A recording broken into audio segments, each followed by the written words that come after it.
Selanjutnya kita bahas lagi menjadi berkat bagi lingkungan ya. Oke, jadi menjadi berkat bagi lingkungan itu menjadi sumber maaf, sorry teman-teman ya. Menjadi berkat bagi lingkungan itu bisa dikatakan menjadi berguna bagi lingkungan gitu ya. Menjadi berguna bagi lingkungan itu bukan menjadi hal-hal yang tidak berguna, mungkin sebagai bisa dikatakan kalau sebagai hal-hal yang berguna itu mungkin berdampak itulah ya. Itu salah satu pengertian itu berguna adalah berdampak. Ya, berdampak bagi satu orang ataupun bagi banyak orang gitu ya. Ataupun bagi banyak orang gitu. Lebih dari satu orang gitu ya. Berdampak ini bukan hanya ya udah oke aku berdampak bagi dia gitu. Jadi berdampak ini maksudnya bagaimana sih gitu.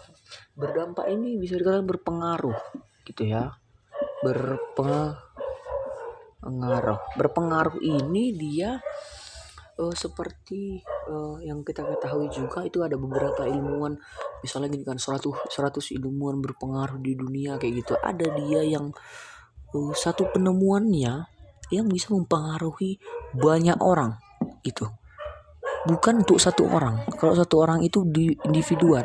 Tadi seperti tema itu tadi berdampak bagi lingkungan gitu, berpengaruh bagi lingkungan gitu, berpengaruh bagi lingkungan. Mungkin itu bisa mungkin berpengaruh dalam bentuk panutan gitu ya, panutan berpengaruh dalam bentuk etika gitu ya, etika gitu. Kenapa aku bilang etika? Apa sih goblok, lu nggak masuk akal kayak gitu kan? Mungkin dalam pemikiran kayak gitu. Cuman kenapa sih aku bilang berpengaruh dalam bentuk etika gitu kan? Karena berpengaruh ini dia bersifat mempengaruhi gitu ya. Mempengaruhi. Jadi mempengaruhi, kenapa sih etika bisa mempengaruhi? Karena misalnya gini, aku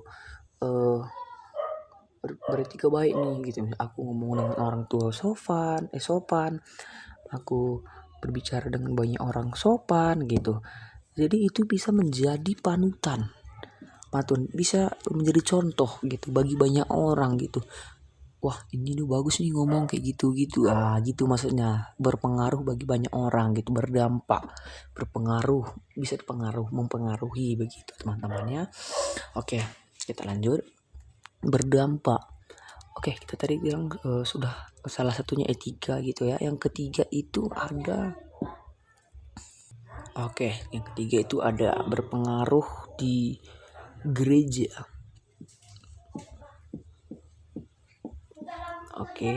Berpengaruh di gereja gitu ya. Kenapa sih gitu kan bilang berpengaruh di gereja kayak gitu kan? Karena